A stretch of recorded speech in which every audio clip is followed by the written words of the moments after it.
Confirm the shot, Reynolds whispered into his radio, his finger tightening against the trigger as the crosshair settled on a man 3,800 meters below. And in that instant, Emily Carter's entire quiet world shattered because the rifle he gripped, the rifle capable of ending a life from nearly 2.5 miles away, was one she herself had built with her own 2 hands. Before you go any further, hit subscribe and follow this channel so you don't miss a second of what happens next. And drop a comment telling me what city you are watching from tonight. I read every single one, and I want to see how far this story travels. Emily Carter had spent 8 years of her life inside a windowless workshop on a U.S. Army Special Operations base in Colorado. And in all that time, she had never once raised her voice, never once demanded credit, and never once imagined that her name would be spoken in the same sentence as the most controversial military shooting in a decade.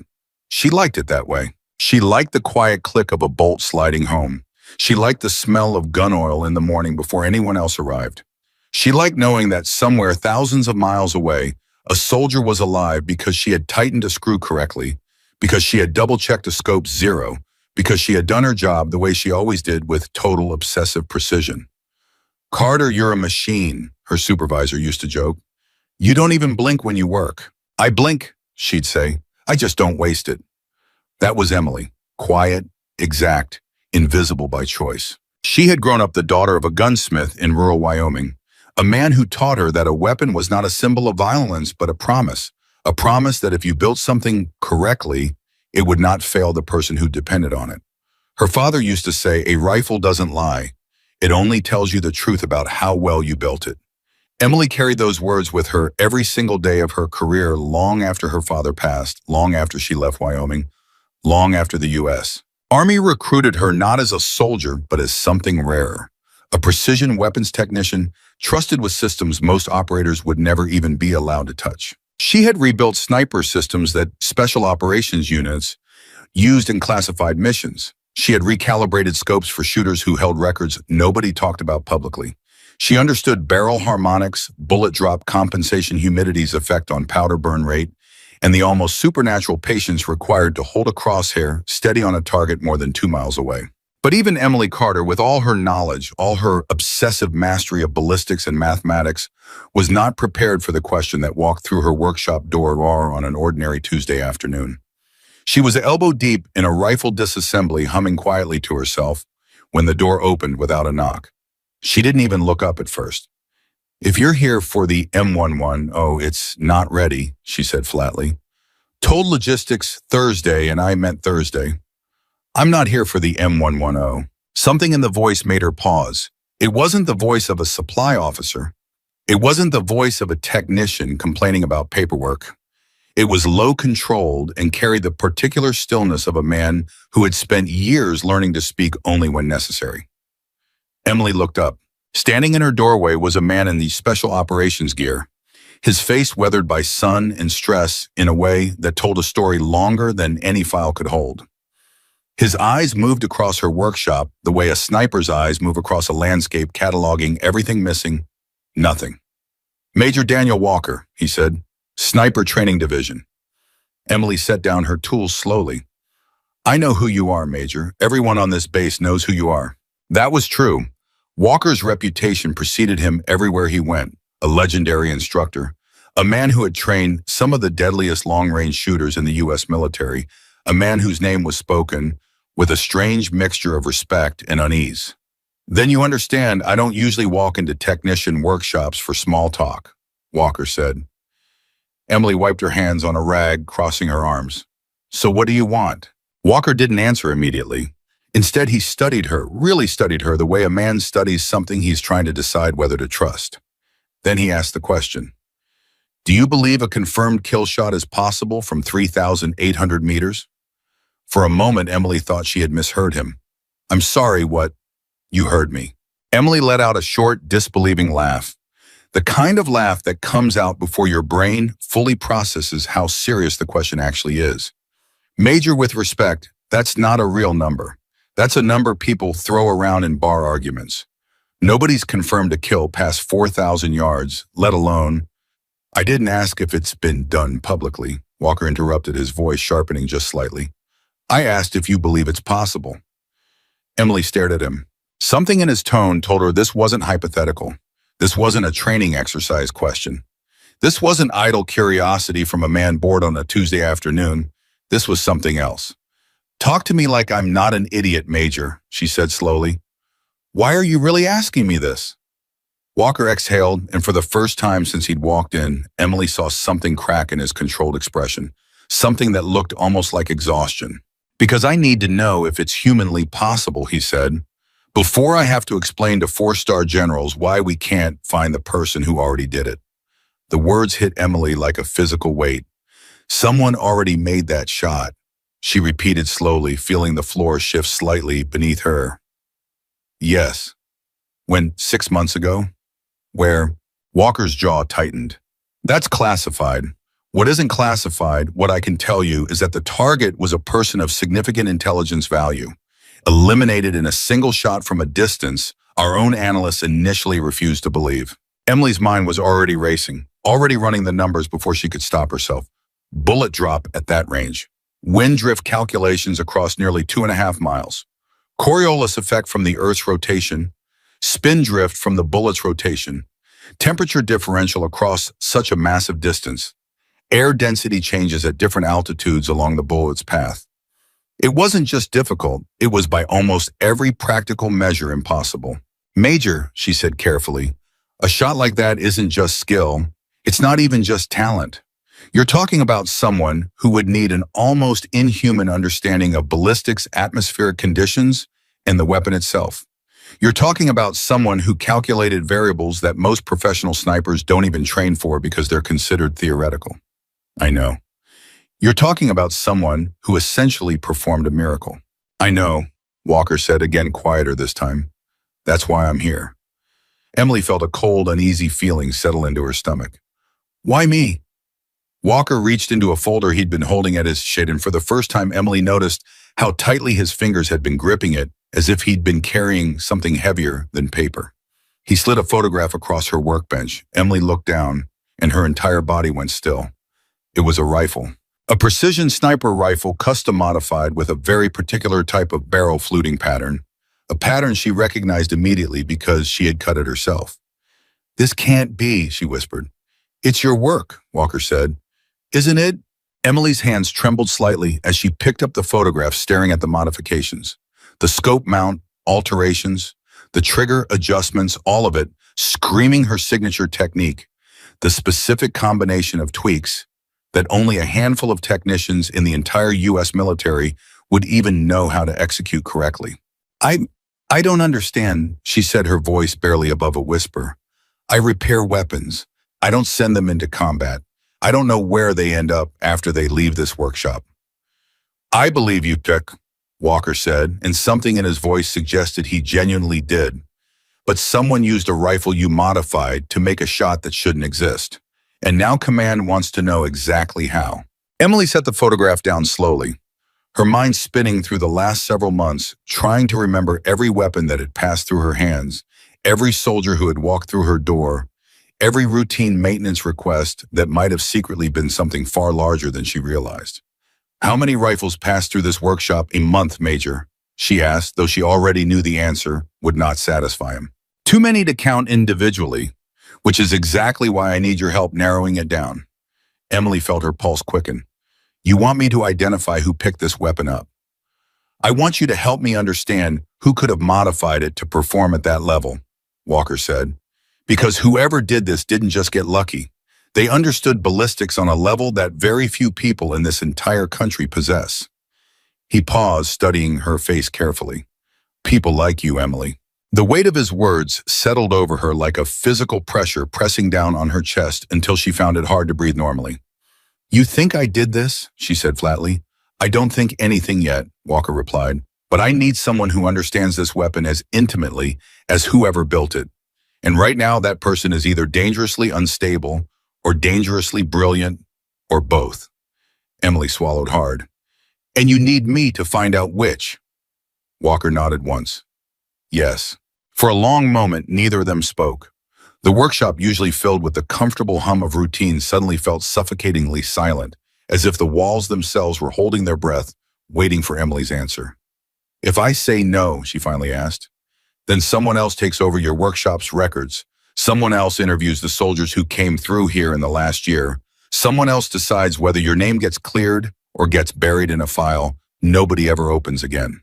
Emily felt something cold twist inside her chest. That's not a choice, that's a threat. It's a warning, Walker corrected. Because right now, Emily, you are the single most important lead we have. Whether you help knowingly or not, your fingerprints, professionally speaking, are all over this. Emily closed her eyes for a moment, forcing herself to breathe, forcing herself to think clearly despite the chaos suddenly erupting inside her mind. 8 years. 8 years of staying quiet, staying invisible, staying safe behind the walls of her workshop, letting other people carry the weight of decisions made on the battlefield. And now, in a single afternoon, all of that had shattered. Fine, she said, finally opening her eyes.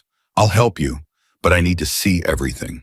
Every file, every name, every soldier who came through this workshop in the past year. Walker's expression shifted slightly, something close to relief, though tempered heavily with caution.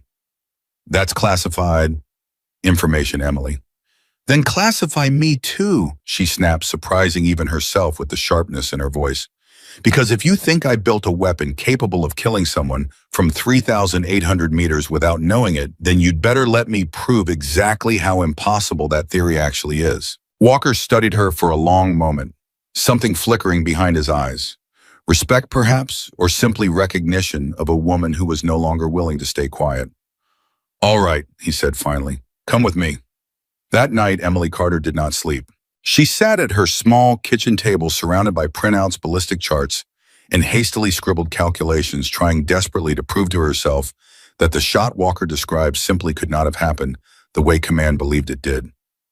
But the deeper she dug, the more unsettled she became. She researched historical long-range engagements, studying documented cases of extreme distance shooting, cross-referencing atmospheric conditions with terrain, elevation data running, simulation after simulation on her laptop late into the night. Every single calculation told her the same thing. A shot from 3,800 meters was not impossible. It was simply beyond what any normal shooter could achieve. It required someone who didn't just understand ballistics intellectually, but who had internalized it so deeply that calculation became instinct. Someone capable of reading wind patterns like sentences, capable of accounting for the Earth's rotation without needing a computer to calculate spin drift, capable of holding absolute stillness for the several seconds it would take a bullet to travel that distance. My God, Emily whispered to herself around 3 a.m, staring at her laptop screen. Someone actually did this. And then a colder thought crept into her mind, one that made her hands go still against the keyboard. If someone possessed that level of mastery, they had learned it somewhere. And the only people on this base who possessed that kind of knowledge were the very people Emily had spent years training alongside, repairing weapons for trusting with her modifications. She thought of every soldier who had walked through her workshop in the past year. Every quiet conversation about wind calculations. Every seemingly innocent question about barrel tuning or cold bore accuracy that she had answered without a second thought, simply because that was her job to help to teach, to ensure every weapon in every shooter performed at their absolute best. Had she unknowingly trained the very person responsible for this? The thought made her stomach twist violently. She grabbed her phone and immediately called Walker, not caring that it was the middle of the night. He answered on the second ring, his voice alert, despite the hour, as if he too had not been sleeping. Carter. I need to see the full personnel logs, Emily said without preamble. Every soldier who came through my workshop in the last 12 months. Not just names, I need dates, times of what they asked me, what conversations we had. That's a significant request, Walker said carefully. Major, I think I might have unknowingly taught someone everything they needed to know to make that shot. There was a long pause on the other end of the line. I'll have the logs ready for you by 0600, Walker said finally, his voice noticeably grimmer than before. Get some sleep, Carter. I don't think I can. Neither can I, Walker admitted quietly. But try anyway. Tomorrow's going to be a long day. Emily hung up the phone and sat in the darkness of her kitchen for a long time, staring at the scattered papers covering her table, feeling the walls of her carefully quiet life closing in around her. She had spent 8 years avoiding attention, avoiding responsibility, beyond the narrow scope of her workshop, and avoiding exactly this kind of impossible world-altering situation. And now, whether she wanted it or not, she had become the center of an investigation that could reshape military history. The next morning, Emily arrived at Walker's office before sunrise, her eyes heavy from lack of sleep, her mind still racing through calculations that refused to leave her alone. Walker was already there along with two other officers Emily didn't recognize, their expressions carrying the particular seriousness of people who had spent the entire night reviewing classified files. "Carter," Walker said, gesturing to an empty chair. "Sit." Emily sat, her eyes immediately drawn to the thick folder placed in front of her. "These are the personnel logs you requested," Walker said. "Every soldier who visited your workshop in the past 12 months, cross-referenced with mission assignments, deployment schedules, and where available psychological evaluation flags." Emily opened the folder, slowly scanning through page after page of names, dates, brief notes about weapon maintenance requests. Most of it was routine, ordinary, the kind of paperwork that documented an entirely unremarkable year of her professional life. But then near the middle of the stack, a particular entry caught her eye and her breath caught in her throat. A visit dated 7 months ago. A soldier requesting information not about weapon maintenance, but specifically about extreme long-range ballistic calculations, wind drift compensation techniques, cold barrel accuracy adjustments. Questions that at the time Emily had answered without a second thought, simply because that was part of her job, educating soldiers who wanted to improve their technical understanding. She remembered the conversation now, pieces of it returning to her with startling clarity. A quiet, intensely focused soldier who had asked unusually specific questions, questions that went far beyond standard training requirements. She looked at the name listed on the entry, Sergeant Michael Reynolds. The name meant nothing to her immediately, just another soldier, another face among hundreds who had passed through her workshop over the years. But when she looked up at Walker, she saw something in his expression that told her this name meant a great deal more to him. "You know this name," she said slowly.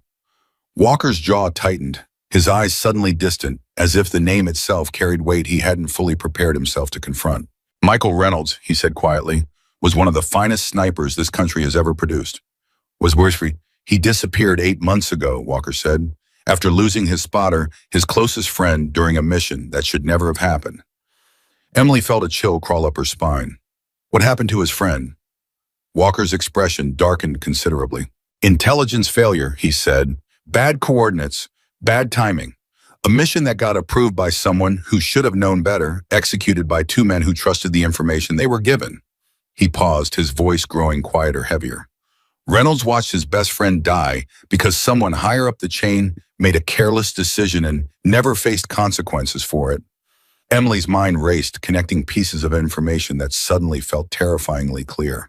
"And you think Reynolds is the one who made the 3,800-meter shot?" Walker met her eyes directly. "I think," he said slowly, "that Sergeant Michael Reynolds spent the last 8 months tracking down the exact person responsible for his friend's death. And I think 6 months ago he found them." The room fell into a heavy, suffocating silence.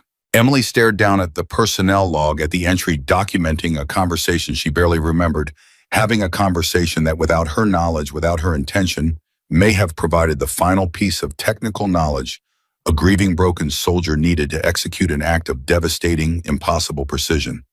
"Oh my God," she whispered. "Emily," but Walker said carefully, "I need you to understand something very important." She looked up at him, her heart pounding. "If Reynolds truly made that shot," Walker continued, "then he's not finished."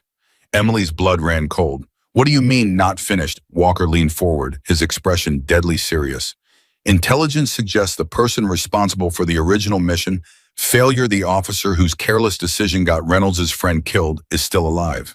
He paused, letting the weight of his next words settle fully before speaking. "And satellite surveillance picked up unusual activity in a remote mountain region in Montana 3 days ago. Activity consistent with someone preparing for an extended range engagement." Emily's stomach dropped. "You think he's preparing another shot?" "I think," Walker said grimly, "that Sergeant Michael Reynolds isn't finished seeking his version of justice. And I think this time the distance might be even greater than before." Emily sat in stunned silence, the full weight of the situation crashing down upon her all at once. A grieving soldier pushed beyond the limits of what any human being should have to endure, transformed by loss into something the military itself had never anticipated, a shooter capable of achieving what should have been physically impossible. A shooter who unknowingly had learned critical pieces of his deadly precision from Emily herself, sitting quietly in her workshop, answering questions she believed were simply routine curiosity. "What do you need from me?" she asked finally, her voice steady despite the storm raging inside her. Walker's expression softened slightly, though the seriousness never left his eyes. "I need you to help us understand exactly what Reynolds is capable of," he said, "because right now, you're the only person who truly understands both the weapon and the mind behind it." Emily looked down at the photograph of the modified rifle still sitting on the table before her, the weapon she had unknowingly helped perfect, now potentially poised to change history a second time. "And if we find him," she asked quietly, "if we find Reynolds before he takes that shot, what happens then?" Walker's expression grew distant, heavy with an uncertainty that clearly troubled him deeply. "That," he said slowly, "depends entirely on whether anyone can reach him before it's too late." Emily closed her eyes for a brief moment, feeling the full, crushing weight of responsibility settling onto her shoulders. A weight she had spent 8 years carefully avoiding, a weight she now realized she could never fully escape. Because somewhere in the mountains of Montana, a broken, grieving soldier was preparing to fire a shot that could shake the foundations of military accountability itself. And somehow, impossibly, Emily Carter, the quiet technician who had never fired a weapon in anger, who had spent her entire career working invisibly behind the scenes, had become the only person who might be able to stop him. She looked up at Walker Steele, finally entering her voice despite the fear still coursing through her. "Then we better find him fast," she said, "because if what you're telling me is true, we're not just trying to prevent another impossible shot." She paused, the full realization crystallizing in her mind. "We're trying to save a man from destroying whatever's left of himself." Walker held her gaze for a long moment, something like grim respect flickering behind his tired eyes. "Then let's get to work," he said quietly, "because we don't have any much time left." Outside, the sun had fully risen over the base, casting long shadows across the training grounds, where soldiers moved through their morning routines, unaware that somewhere far beyond their reach, a former comrade sat alone in the mountains, preparing for a shot that could either deliver justice or destroy him completely. And Emily Carter, the woman who had spent her entire career avoiding the spotlight, now found herself standing directly at the center of a story that was about to unfold far beyond anything she had ever imagined. Emily Carter's hands were still shaking 20 minutes after she left Walker's office, and she hated that they were shaking, because shaking hands had no place in her life. Steady hands built rifles. Steady hands calibrated scopes to within fractions of a millimeter. Steady hands did not tremble over coffee cups in a base cafeteria, while a man she barely knew, and a stranger named Michael Reynolds, occupied every single thought in her mind. "You didn't touch your food," Walker said, sliding into the seat across from her. "I'm not hungry." "You need to eat, Carter. It's going to be a long few days." Emily pushed the tray away anyway. "Tell me about him." "Reynolds, I need to understand who he was before all this, not the file version, the real version." Walker studied her for a moment, weighing something internally, and then he nodded slowly as if he'd decided she'd earned the truth. "Michael Reynolds enlisted at 19, he said. Small town in Ohio, no money, no connections, nothing but a rifle his grandfather taught him to shoot when he was 7 years old. By the time he hit sniper school, instructors were calling him a once-in-a-generation talent. Not just good hands, good mind. He could read wind like most people read a stop sign. And his spotter?" Something flickered across Walker's face. "Corporal Ethan Brooks," he said quietly. "They came up together, trained together. Reynolds used to say Brooks was the only man alive who could finish his sentences before he started them." Emily felt her chest tighten. What happened to him? Walker's jaw worked for a moment before he spoke. 8 months ago, their unit received intelligence about a high-value target moving through a compound overseas. The coordinates came from a source considered reliable. Reynolds and Brooks were sent in for overwatch, positioned on a ridge nearly 2 kilometers from the compound. He paused. The intelligence was wrong. Emily's stomach dropped. Wrong how? The compound wasn't a staging ground for enemy combatants. It was civilian housing that had been misidentified through a chain of failures nobody wanted to own up to afterward. When the ground team moved in based on Reynolds and Brooks's overwatch confirmation, things went bad fast. Very fast. And Brooks took a round meant for Reynolds, Walker said flatly, pushed him out of a firing lane he never should have been exposed to, and paid for it with his life. Reynolds held him for 40 minutes waiting on an extraction that got delayed twice because of, quote, logistical complications. Emily sat in silence, absorbing the weight of it. Who approved the original intelligence? She finally asked. Walker's eyes went distant, careful. That's the question everyone's been avoiding for 8 months, he said. Officially, the intelligence failure was attributed to a communications breakdown. No single name, no accountability, just a paragraph in a report nobody outside 3 offices ever read. But unofficially, Walker said, lowering his voice even though they were alone. There's a colonel named Richard Hale who signed off on that intelligence without proper verification because he wanted results fast enough to make his promotion board look good. Reynolds knew it. Everyone in that unit knew it, and nothing happened to Hale. He got his promotion 8 weeks later. Emily felt something cold and furious rise in her chest, an emotion she didn't fully expect from herself. So Reynolds watched his best friend die because of a lie, she said slowly, and the man responsible got rewarded for it. That's the story Reynolds believed, Walker said. And 6 months ago, Colonel Richard Hale was the man standing at that overseas location when the impossible shot happened. Emily's breath caught. Hale was the target.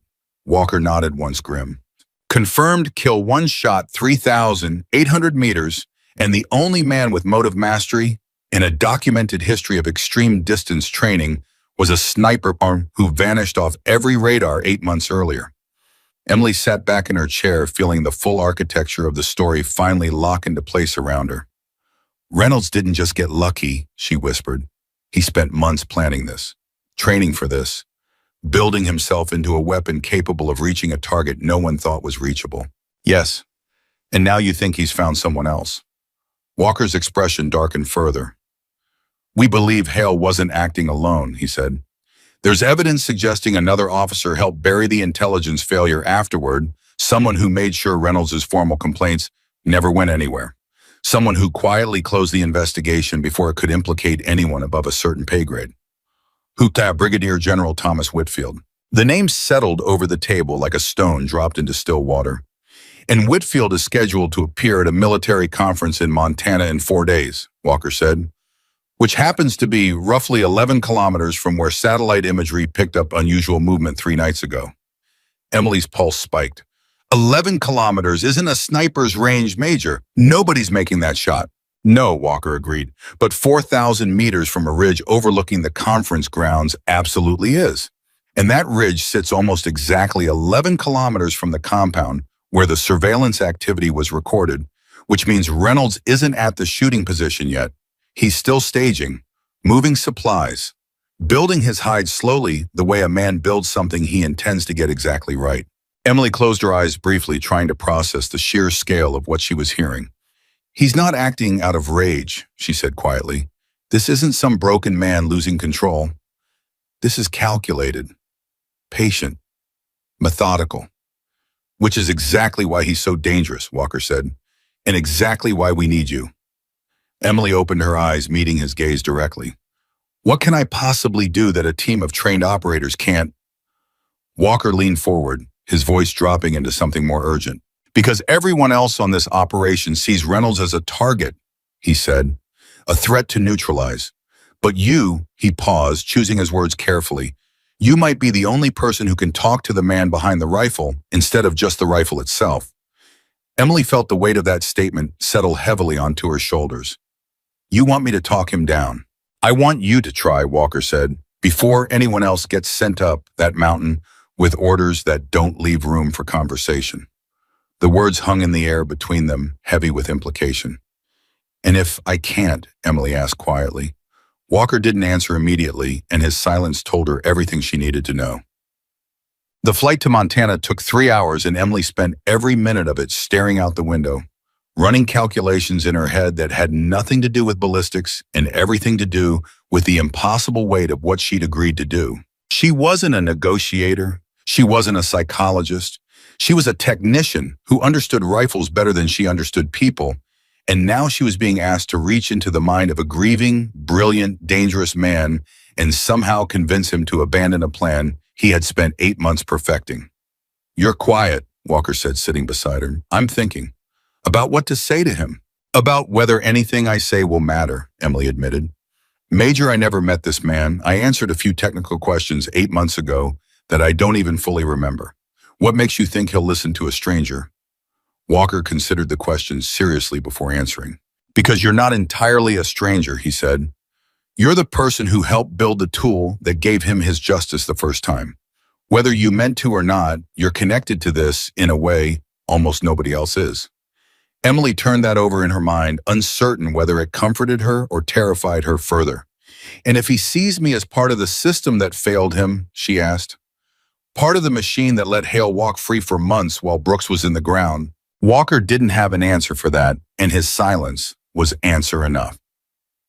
They landed at a small military airstrip just after sunset, and within an hour, Emily found herself standing inside a mobile command center at the base of the mountain range, where satellite imagery had tracked Reynolds' movements for the past several days. The atmosphere inside the command tent was tense, charged with the particular electricity of people preparing for something they hoped wouldn't happen, but were fully ready for if it did. A woman in tactical gear approached Emily immediately, her expression sharp and assessing. Captain Sarah Mendez, she introduced herself. I run the tactical response team assigned to this operation. Emily Carter? I know who you are, Mendez said, her tone carrying an edge that wasn't quite hostile, but wasn't warm either. The technician who built his weapon.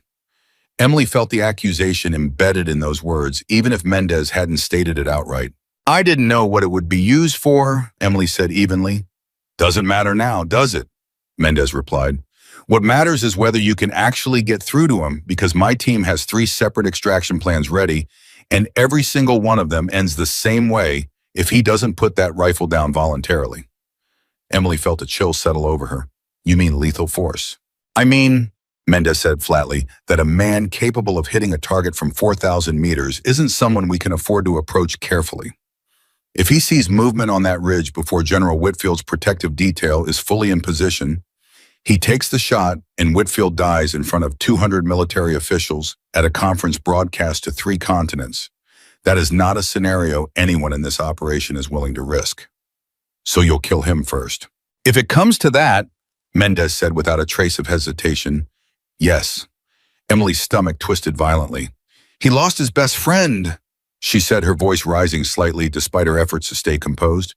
He watched a system fail him completely, watched the man responsible get promoted instead of punished. And now you're telling me the plan is to put a bullet in him the moment he becomes inconvenient.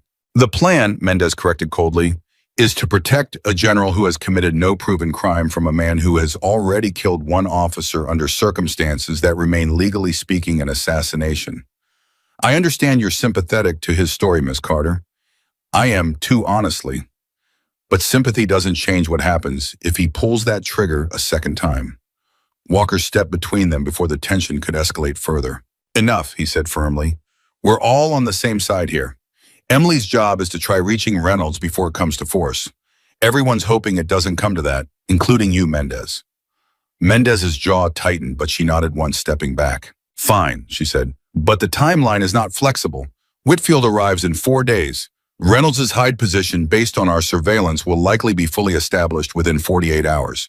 That gives us a narrow window to make contact before this becomes purely tactical.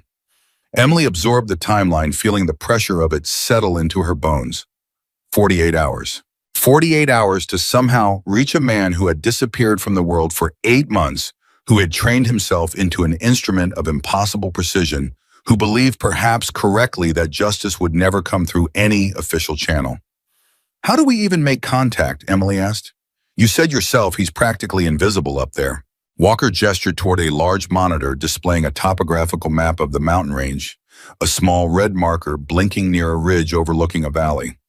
We have a general idea of his position based on thermal imaging captured 2 nights ago, he said. But he's good, Emily, really good.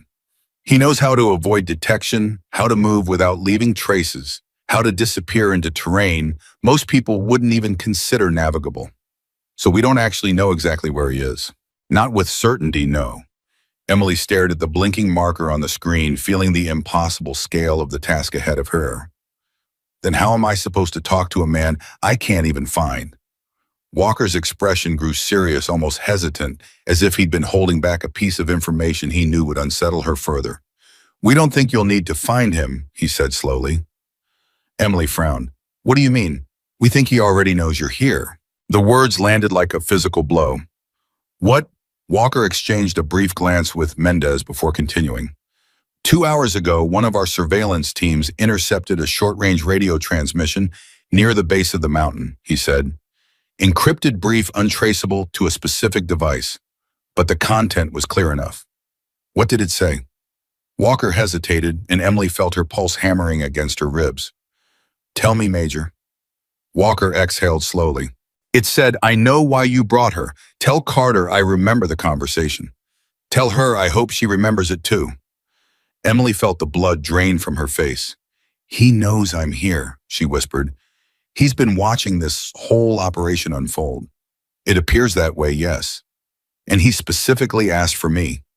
He specifically mentioned you, Walker corrected carefully, which, depending on how you interpret it, could mean he's open to communication.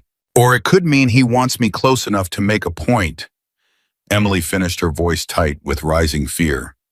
The tent fell into a heavy, uncertain silence. Mendez broke it first, her voice clipped and professional, despite the tension radiating from everyone present. Regardless of intent, she said, but this changes our approach. If Reynolds is actively monitoring communications and personnel movement around this operation, we need to assume he already knows more about our timeline and positioning than we're comfortable with, which means he's controlling the pace of this situation. Walker said grimly, not us. Emily stared at the blinking marker on the screen, feeling something shift inside her chest. Not just fear, but a strange, unexpected pull toward the man hiding somewhere in those mountains. A man broken by loss, transformed by grief into something the military itself hadn't anticipated, and yet still somehow reaching out through the chaos to specifically request her presence. He wants to talk, she said slowly, almost to herself. Not to Walker, not to Mendez, to me. Why do you think that is? Walker asked quietly. Emily thought back to the personnel log entry from 7 months earlier, to the conversation she barely remembered having, to the quiet, focused soldier who had asked unusually specific questions about wind drift and cold barrel accuracy. Because I never asked him why he wanted to know those things, she said finally. I just answered his questions. I never judged him, never questioned his motives, never treated him like a threat. She looked up at Walker, understanding dawning slowly across her face. I think I might be the only person in his entire world right now who hasn't already decided he's a monster. Walker held her gaze for a long moment, something like cautious hope flickering behind his tired eyes. Then we need to figure out how to use that, he said. Fast. The next 12 hours passed in a blur of preparation, planning, and mounting anxiety that Emily could feel tightening around her chest like a physical weight. Mendez's team worked to establish a secure communication channel, hoping Reynolds would make contact again now that he'd confirmed Emily's presence. Walker coordinated with General Whitfield's security detail, adjusting arrival timelines and movement patterns in an attempt to minimize exposure without revealing that an active threat had already been identified. Emily, meanwhile, found herself pacing the length of the command tent, running through countless versions of conversations she might have with Reynolds, searching desperately for the right words, the right approach, anything that might reach a man who had spent 8 months transforming grief into a weapon of devastating precision. You should rest, Walker said gently, finding her still awake near midnight, staring at the topographical map as if she could will Reynolds' exact position into visibility through sheer concentration. I can't. Emily, what if I say the wrong thing?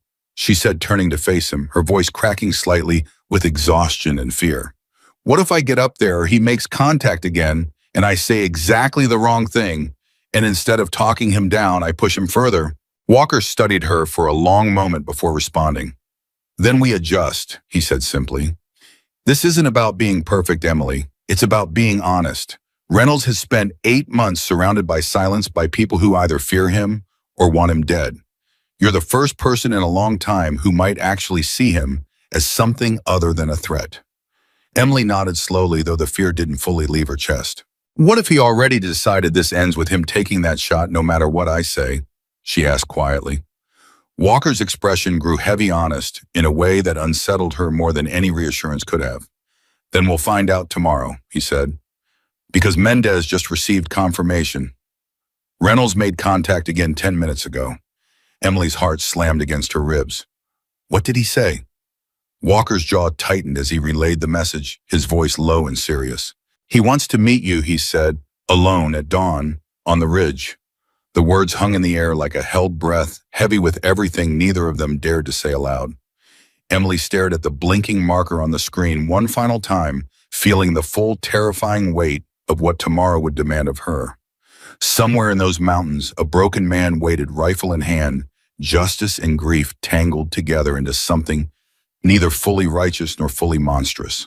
And at dawn, Emily Carter would climb toward him, carrying nothing but words, hoping desperately that this time, unlike every calculation she had ever trusted in her career, human unpredictability wouldn't prove as impossible to control as the physics of an impossible shot. Emily didn't sleep at all that night, and when the first gray light began creeping over the mountain ridgeline, she was already standing outside the command tent, dressed in plain civilian clothes instead of anything tactical, exactly as Mendez had instructed. No vest, Mendez said, checking Emily over one final time. No comms device visible. No weapon. If he sees anything that reads as a threat, we lose whatever chance we have. I understand. You'll have a hidden mic sewn into your collar, Mendez continued. We'll hear everything. But Emily, if things go wrong up there, if he raises that rifle at you specifically, we have exactly 4 seconds to respond. And at that range, 4 seconds might not be enough. Do you understand what I'm telling you? Emily met her eyes steadily, surprising herself with how calm her voice came out. You're telling me I might die on that ridge. I'm telling you there's a real possibility, yes. Then let's stop wasting daylight, Emily said, and something in her tone made even Mendez pause. Walker approached her just before she started up the trail, his expression tight with a worry he wasn't bothering to hide anymore. You don't have to do this, he said quietly. Yes, I do, Emily said. You said it yourself, I might be the only person he'll listen to. If there's even a small chance I can stop this without anyone dying, I have to take it. Walker studied her for a long moment, and then he reached out, placing a hand briefly on her shoulder. Not a commanding officer's gesture, but something far more human. Be careful, he said. And Emily, if he starts talking about Brooks, let him talk. Don't rush him. Grief like that doesn't want to be managed. It wants to be heard. Emily nodded, swallowing hard against the tightness in her throat.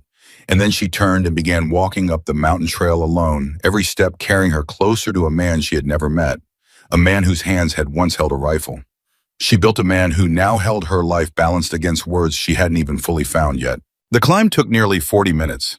The terrain growing steeper and rockier the higher she went, until finally the trail opened into a wide rocky outcrop overlooking the valley below, the exact position satellite imagery had flagged 3 nights earlier. And there, kneeling beside a modified rifle positioned on a bipod, staring down at the valley through a spotting scope, was Sergeant Michael Reynolds. He didn't turn immediately when she stepped onto the outcrop. He simply spoke, his voice low, rough from disuse, carrying the particular flatness of a man who had spent months talking to no one but himself. You came alone, he said. That surprises me. I was told you specifically asked for that. I did. He finally turned, and Emily found herself looking into the face of a man far younger than she expected, though his eyes carried an exhaustion that made him seem decades older. But I didn't think you'd actually do it. Most people wouldn't. I'm not most people. Something that might have been the ghost of a smile flickered across Reynolds' face before disappearing entirely. No, he said. I remember. You're the one who answered my questions without asking why I wanted to know. Emily felt her heart pounding, but she forced her voice to stay level. I didn't know what you were planning. I know, Reynolds said. That's why I'm not angry with you. Everyone else in this operation thinks I'm a monster, Emily Carter. But you, he paused, studying her carefully. You're the only one who ever treated me like a person instead of a problem. Emily took a slow step closer, careful not to move too quickly. Can I sit? Reynolds gestured to a flat rock a short distance away, close enough for conversation, far enough that he clearly still maintained a careful, deliberate distance. Emily sat, her eyes drifting briefly to the rifle beside him, her modifications unmistakable. The barrel fluting the custom trigger assembly, all of it exactly as she remembered building it, though clearly refined further by hands that understood the weapon almost as intimately as she did. You've made changes to it, she said quietly. You noticed. I built that trigger group myself. You adjusted the pull weight. Reynolds nodded slowly. 0.6 pounds lighter. Took me 3 months to get it perfect. He paused. You'd approve, probably. It's cleaner than what you gave me. I might, Emily admitted, under different circumstances. Reynolds' expression darkened slightly. You mean if I wasn't planning to kill a man with it? Emily didn't flinch. Yes. The silence stretched between them, heavy and uncertain, until Reynolds finally broke it. You know about Ethan, he said. It wasn't a question. I know what Major Walker told me. Then you know it wasn't supposed to happen, Reynolds said, his voice tightening with a grief that clearly hadn't dulled at all in 8 months. The intelligence was wrong. Whitfield's people knew it was wrong within 72 hours and buried it anyway because admitting the mistake would have ended careers. I know. Do you... Ooh. Reynolds turned to face her fully, now his eyes burning with an intensity that made Emily's pulse spike. Do you know what it's like to hold your best friend while he bleeds out, promising him help is coming, and watching the light leave his eyes because help came 11 minutes too late? Do you know what it's like to file report after report, testify in closed hearings, watch every single piece of evidence disappear into a system designed specifically to protect the people who failed you? No, Emily said honestly. I don't. I can't pretend to understand what that felt like. Then don't pretend, Reynolds snapped through his voice cracked slightly on the last word. Don't sit there and act like you understand something you've never lived through. I'm not pretending to understand your grief, Emily said carefully, holding his gaze steadily despite the fear coiling in her chest. But I understand precision, Michael. I understand what it takes to calculate a shot from 3,800 meters. I understand the discipline, the patience, the absolute mastery over every variable required to make that shot possible. Reynolds' expression shifted slightly, something unreadable flickering behind his eyes. And I know, Emily continued, her voice growing steadier, that a man who can achieve that level of precision under the crushing weight of grief isn't someone who acted out of blind rage. You didn't lose control, Michael. You made a choice, a very deliberate, very calculated choice. Yes, Reynolds said quietly. I did. So let's talk about the choice you're making right now, Emily said, gesturing carefully toward the rifle beside him. Because I don't think this one is as clear as the last one. Reynolds' jaw tightened. Whitfield covered up the intelligence failure. He protected Hale. He made sure my complaints disappeared. He's just as guilty as the man I already killed, Emily finished quietly when Reynolds' voice trailed off. You can say it, Michael. You already did it once. We both know that.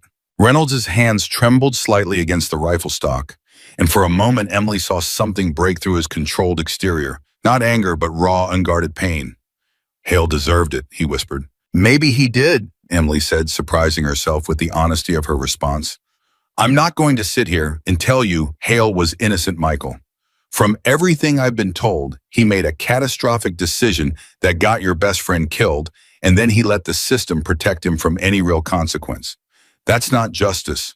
That's exactly the kind of failure that makes people lose faith in everything they were taught to believe in. Reynolds stared at her clearly, not expecting this kind of response from someone he assumed had been sent to talk him out of his plan through platitudes and procedure. But Whitfield, Emily continued, is that really justice, Michael? Or is it just more killing? Because right now, from where I'm sitting, I don't see the difference between what Whitfield did, protecting someone to save his own career, and what you're about to do, taking a life to satisfy your own pain.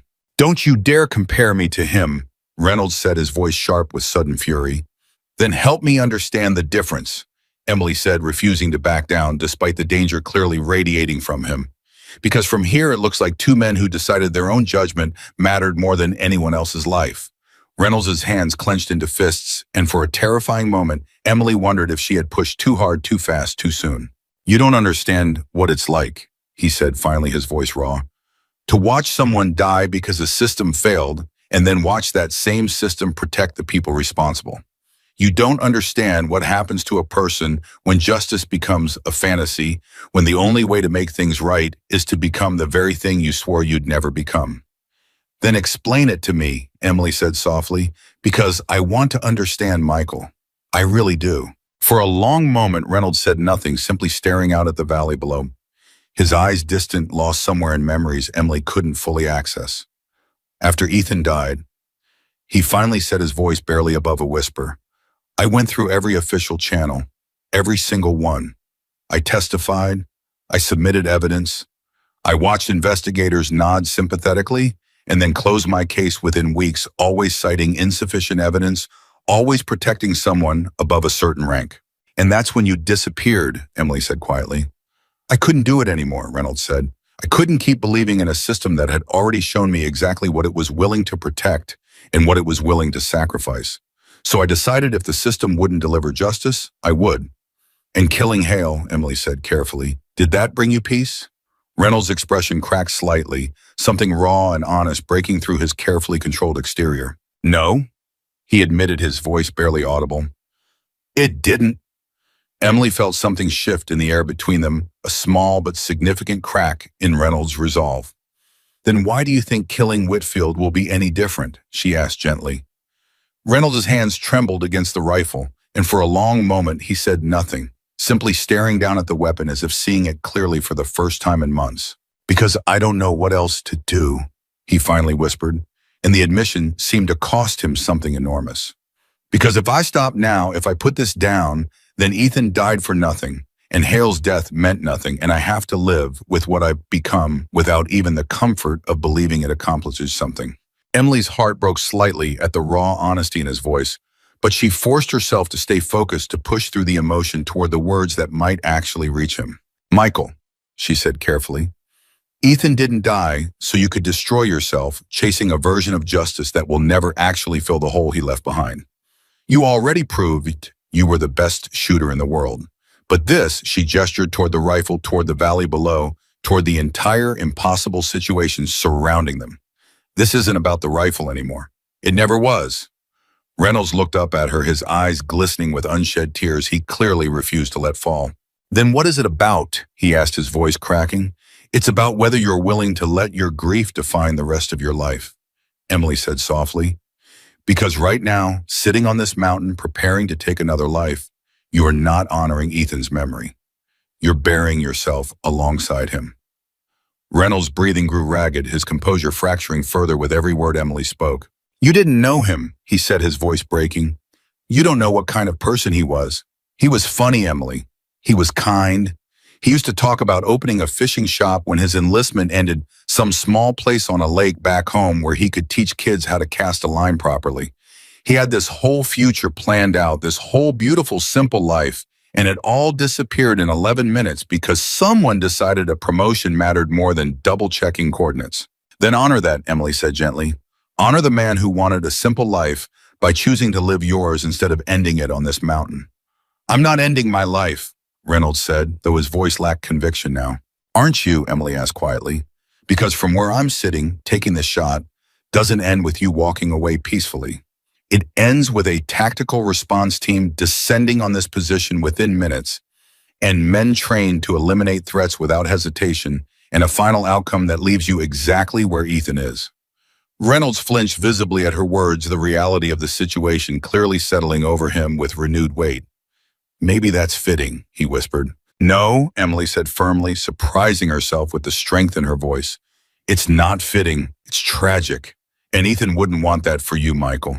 Not even for a second. Reynolds' hands finally released their grip on the rifle stock, falling limply to his sides as the weight of everything seemed to crash down upon him all at once.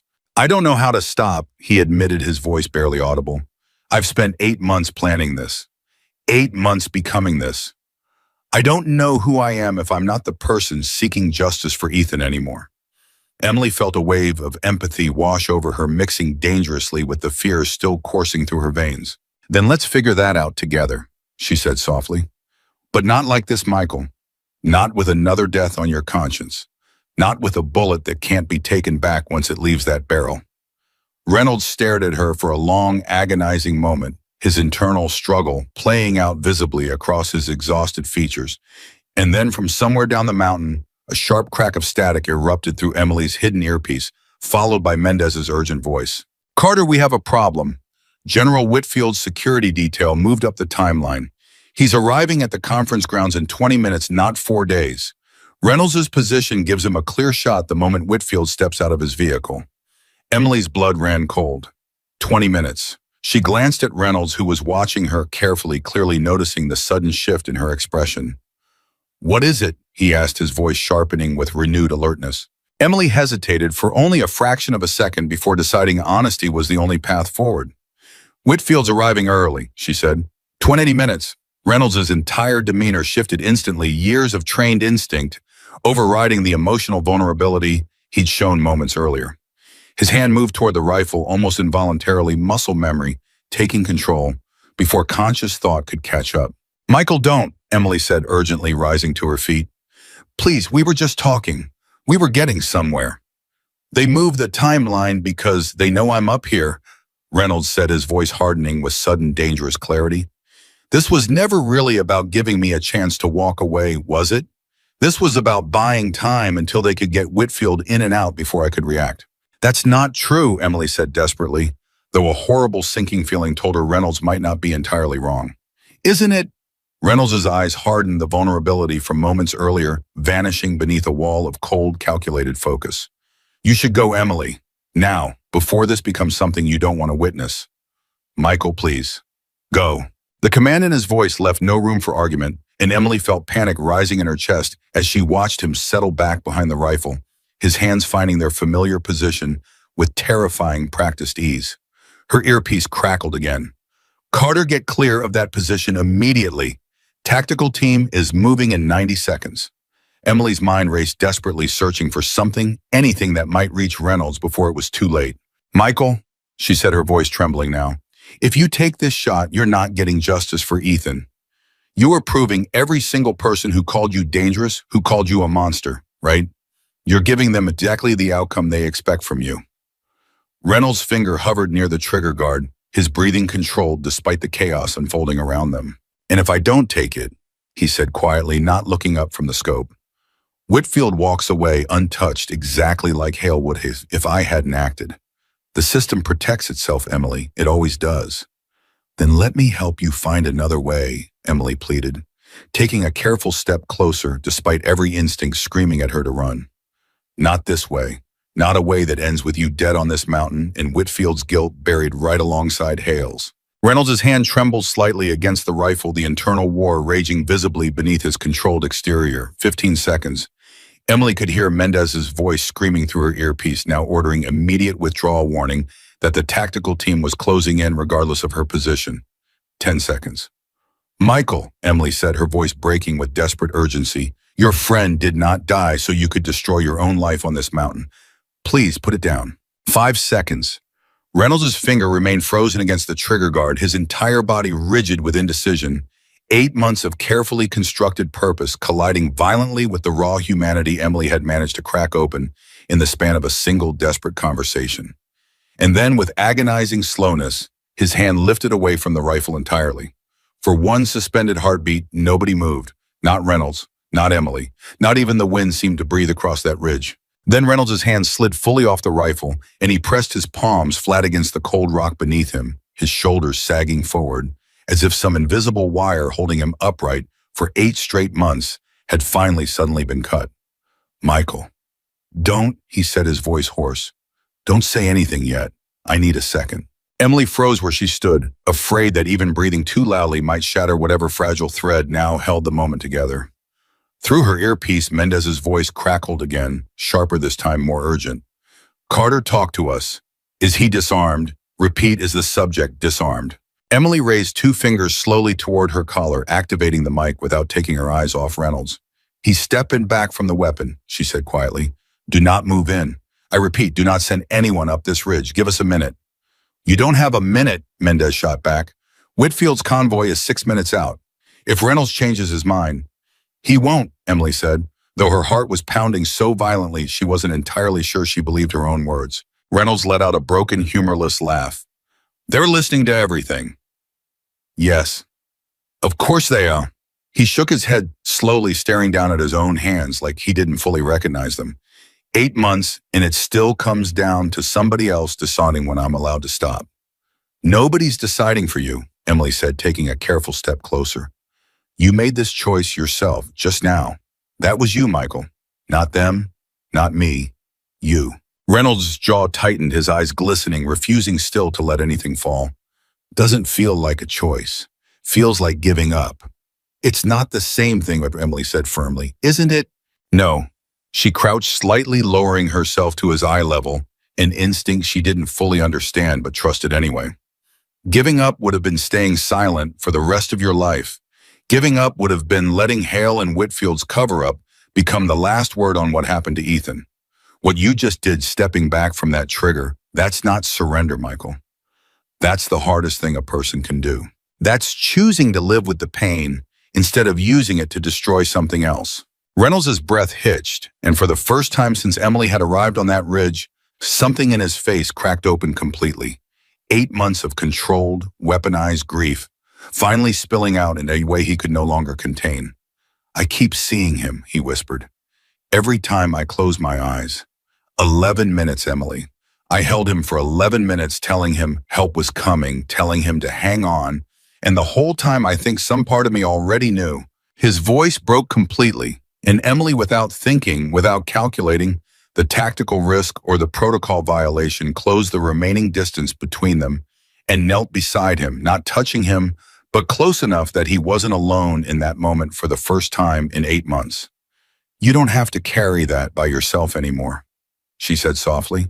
Reynolds' shoulders shook, the sound that came out of him raw and unguarded, the sound of a man who had spent 8 months turning grief into precision, turning mourning into calculation because feeling it directly had simply been unbearable. Through her earpiece, Emily heard Walker's voice cut in low and urgent. Carter convoys approaching the outer perimeter. We need confirmation the position is fully secured before Whitfield's vehicle enters the valley. Emily glanced at Reynolds, who was slowly straightening, wiping his face with the back of his hand, some of the old military discipline visibly reasserting itself even through the wreckage of emotion. Michael, she said carefully, they need to know you're not going to pick that rifle back up. Reynolds looked at the weapon lying beside him, and for a long, tense moment, Emily's stomach twisted with uncertainty all over again. Then he reached down, not toward the trigger, but toward the barrel, and pushed the entire weapon several feet away from himself, out of easy reach, a gesture so deliberate and symbolic that Emily felt tears sting her own eyes. Tell them, he said quietly, tell them I'm not going to hurt anyone else. Emily relayed the message immediately, her voice steady despite the emotion still coursing through her. He's disarmed himself voluntarily. Repeat, weapon is clear. Subject is not a threat. I need everyone to stand down until I bring him down myself. There was a long pause on the other end, and then Walker's voice, cautious but relieved. Copy that, Carter. Mendez's team will hold position. Bring him down slow. No sudden movements from either of you. Emily lowered her hand from her collar and turned back to Reynolds, who was staring out at the valley below, watching a distant convoy of vehicles winding along the access road toward the conference grounds where General Whitfield would arrive in mere minutes, utterly unaware of how close he had come to never arriving at all. What happens now? Reynolds asked quietly, his voice hollow with exhaustion. Now, Emily said carefully, you come down off this mountain. You face what happened, not with a rifle, with the truth. Reynolds let out a shaky breath. They'll charge me. For Hale. Probably, Emily admitted, refusing to lie to him now, not after everything. I won't pretend otherwise, Michael. What you did to Hale was still a crime, whatever justification you believed you had. Then why should I go down there at all? Reynolds asked, a flicker of the old hardness returning to his voice. Why walk into a court-martial, into years in a military prison instead of just, because it's the only way anyone ever hears the real story, Emily interrupted firmly. Right now, the official record says an unidentified sniper eliminated a decorated colonel for reasons unknown. If you disappear, if this ends with you dead on this mountain or vanishing into hiding again, that's all anyone will ever know. Hale's failure stays buried. Whitfield's cover-up stays buried. Ethan becomes a footnote in a report nobody reads. Reynolds' eyes flickered with something Emily hadn't seen from him yet, the faint, painful stirring of hope.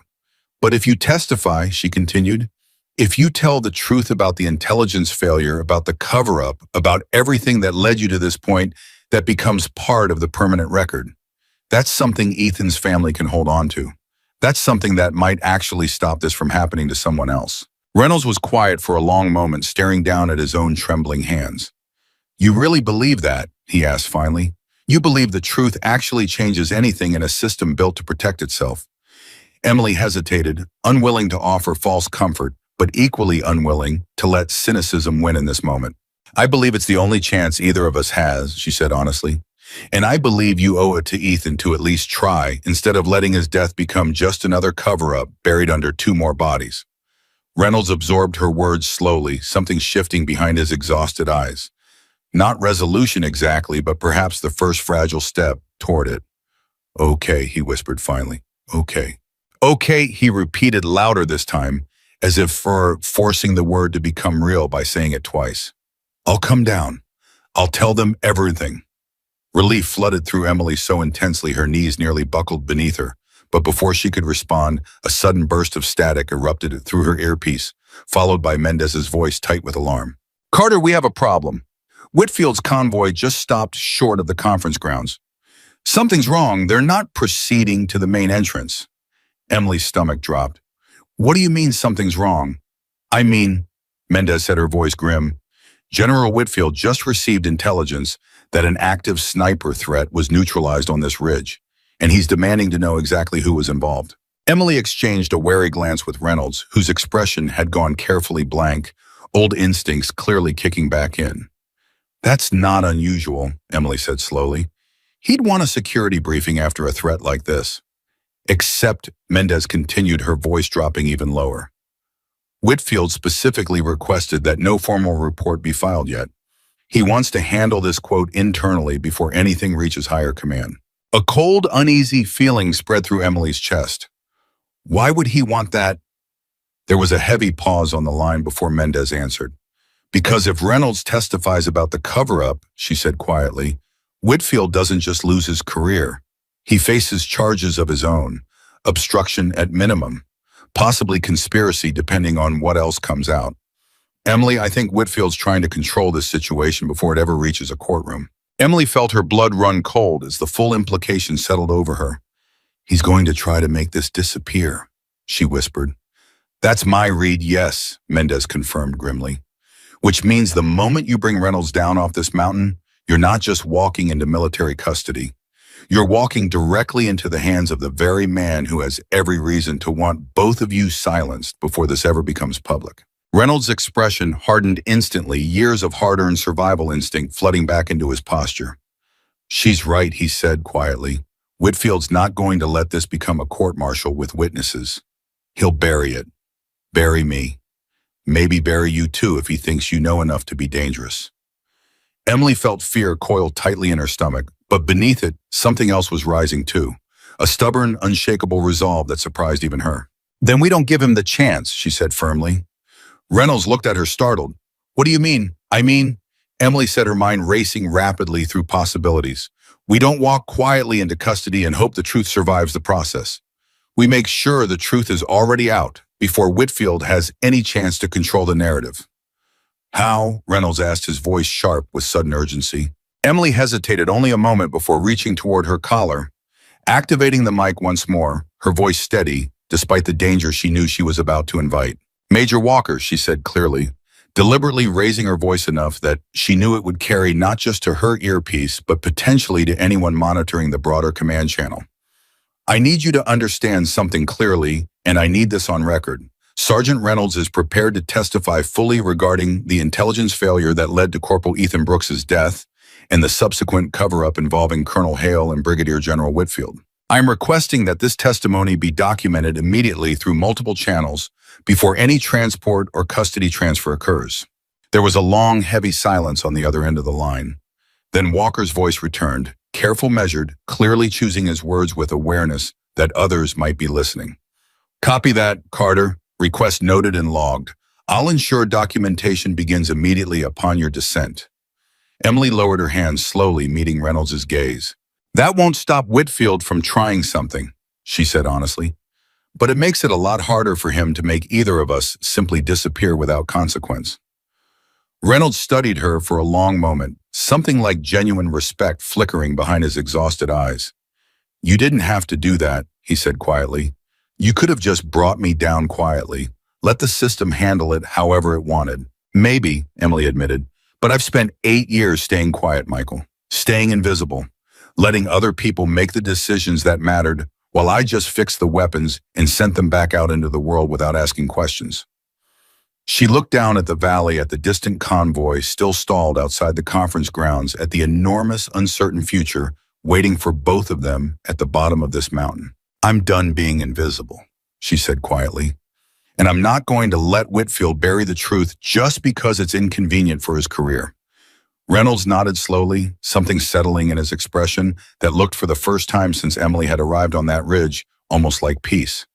"Then let's go face it," he said, "together." Emily rose to her feet, extending a hand toward him, and after a long moment of hesitation, Reynolds took it, allowing her to help him up from the cold rock where he had knelt for 8 months calculating, preparing for a shot he had ultimately chosen not to take. Together they began the long descent down the mountain, leaving the rifle behind on the ridge exactly where Reynolds had pushed it, a silent testament to the moment a broken man had finally chosen truth over vengeance. But as they descended, Emily's mind raced ahead of her steps, already anticipating the storm waiting for them at the bottom, a general with everything to lose, a military justice system unprepared for the scale of corruption about to be exposed, and a truth so dangerous that powerful men would do almost anything to keep it buried. The impossible shot had never been fired. But the fight for justice, Emily realized with growing unease, was only just beginning. By the time Emily and Reynolds reached the base of the mountain, the entire staging area had transformed into something far more chaotic than the quiet command tent Emily had left at dawn. Vehicles were repositioning, voices overlapped on multiple radio channels, and standing at the center of it all, arms crossed, jaw set like granite, was a man Emily had never seen before, but recognized instantly from the tension rippling through everyone around him. Brigadier General Thomas Whitfield. He was tall, silver-haired, with the kind of practiced composure that came from decades of learning how to control a room simply by entering it. But as Emily and Reynolds approached, escorted by 2 of Mendez's tactical officers, she noticed something beneath that composure, a tightness around his eyes, a stiffness in his shoulders that no amount of training could fully disguise. He was afraid. Major Walker de Whitfield said, his voice carrying easily across the staging area. "I want the situation contained immediately. The shooter goes into secure military custody, and I want a communications blackout on this entire operation until I've had a chance to review what happened up on that ridge." Walker stepped forward, positioning himself carefully between Whitfield and the approaching group. "General, with respect, Sergeant Reynolds has voluntarily agreed to provide full testimony regarding the circumstances that led to this situation. That testimony is already being documented." Something flickered across Whitfield's face, gone almost as quickly as it appeared, but Emily caught it, a flash of genuine alarm beneath the controlled exterior. "Documented how exactly?" Whitfield asked, his tone carefully neutral. Despite the tension, Emily could hear threading through it. "Through standard debriefing protocol," Walker said. "Recorded, transcribed, and forwarded through normal command channels." "I want to see that documentation before it goes anywhere," Whitfield said sharply. "This is an active security matter involving classified operational details. I have every authority to review and classify this material before it—" "General," Emily interrupted, surprising herself with the steadiness of her own voice, as every head in the staging area turned toward her. "I don't think you have the authority to classify testimony that directly implicates you in covering up an intelligence failure that got a soldier killed." The staging area went utterly silent. Whitfield's eyes locked onto Emily with an intensity that made her stomach twist, but she forced herself to hold his gaze, refusing to look away first. "I'm sorry," Whitfield said slowly, his voice deceptively calm. "Who exactly are you?" "Emily Carter," she said, "weapons technician, and the person Sergeant Reynolds specifically requested to negotiate his surrender." "Ms. Carter," Whitfield said, his tone shifting into something colder, more dangerous. "You are a civilian contractor with no operational authority in this situation. I suggest you step back and allow trained personnel to handle matters that are clearly beyond your—" "With respect," General, Walker cut in firmly, "Ms. Carter successfully prevented a sniper engagement that would have resulted in your death approximately 11 minutes ago. I think that earns her the right to speak in this conversation." Whitfield's jaw tightened visibly, and for a moment Emily saw something raw flash across his face, not gratitude, not relief, but calculation. The look of a man rapidly reassessing how much danger he was actually in. "Fine," Whitfield said, finally, his voice tight. "Then let's discuss this like professionals. Sergeant Reynolds will be taken into custody, processed through standard military justice procedure, and any testimony he provides will go through appropriate legal channels." which you'll control, Reynolds said quietly, speaking for the first time since they'd reached the staging area. Every eye turned toward him, just like you controlled the investigation into what happened to Ethan Brooks. Whitfield's composure cracked slightly. Sergeant, I understand you're processing significant trauma, but making unfounded accusations against a superior officer. They're not unfounded, Emily said sharply. Major Walker's team has already documented the personnel logs, the mission records, and Sergeant Reynolds' original complaints, all of which were filed and subsequently closed within weeks, despite clear evidence of intelligence failure. That investigation, Whitfield said, his voice rising slightly, was conducted thoroughly and closed due to insufficient evidence. Insufficient evidence, Reynolds repeated, his voice carrying a bitter edge that silenced the immediate area around them. General, I submitted the original mission coordinates, the communication logs, showing the intelligence discrepancy was flagged before we ever deployed, and sworn statements from 3 other members of my unit who witnessed the same communication breakdown. You're telling me that wasn't sufficient evidence? Whitfield's silence stretched several seconds too long. The investigation followed proper procedure, he said finally, though his voice had lost some of its earlier confidence. Procedure that you personally reviewed and signed off on closing, Walker said quietly, stepping forward with a tablet in hand. General, I pulled the closure documentation this morning while we were coordinating this operation. Your signature is on the final report dated 6 weeks after Sergeant Reynolds filed his complaint. The report specifically states, and I'm quoting directly, insufficient evidence to warrant further action against personnel involved in intelligence verification. Whitfield's face had gone noticeably pale. That's standard closure language, he said, though the confidence had almost entirely drained from his voice now. Is it standard, Emily asked quietly, to close an investigation into a soldier's death within 6 weeks without ever formally interviewing the surviving spotter about what he witnessed? The staging area fell into a heavy charged silence, every officer present clearly recalculating their understanding of the situation unfolding in front of them. Whitfield's eyes darted briefly toward Mendez, toward Walker, toward the small crowd of tactical officers who had gathered near the perimeter, all of them now watching him with expressions that had shifted from simple duty to something closer to suspicion. This is not the appropriate venue for this conversation, Whitfield said, finally his voice tight with barely controlled frustration. Then let's find the appropriate venue, Walker said calmly, because I think, General, that given the seriousness of what's being alleged here, we need to involve the Inspector General's office immediately along with someone from the Judge Advocate General's Corps to properly document Sergeant Reynolds' testimony under formal protection. That's not necessary, Whitfield said quickly, too quickly, the desperation beneath his words becoming increasingly difficult to disguise. General, Mendez said, stepping forward for the first time, her voice carrying the particular authority of someone who had spent the entire morning listening to everything that unfold over the command channel. With respect, I think it's very necessary.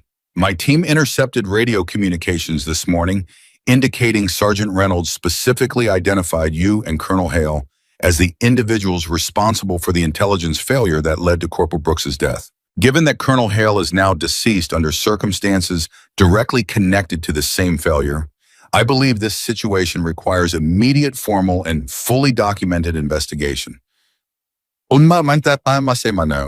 Whitfield's eyes swept across the staging area, taking in the growing number of officers who had stopped their tasks entirely to listen, the tactical team members exchanging uneasy glances, the tablet in Walker's hands still displaying the damning closure documentation.